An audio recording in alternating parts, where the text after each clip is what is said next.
यो फर्सी चाहिँ मिठो छ कि छैन होला खानका लागि। माता रानीहरूलाई काटिदिए कि भोलि बिहानलाई।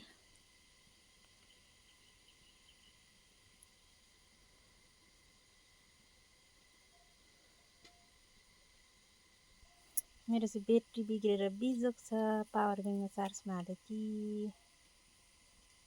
मेरो यो ब्याट्री चाहिँ के भएर बिग्रियो। यति पकाउँछु, यति हाम्रो सब्जी धेरै चाहिँदैन। साग भुटेको र दही जसिन खाने, दही जमाकी छु। सानो कराई पनि छ त मेरो मसला चाहिँ ढाँडा धेरै भएर।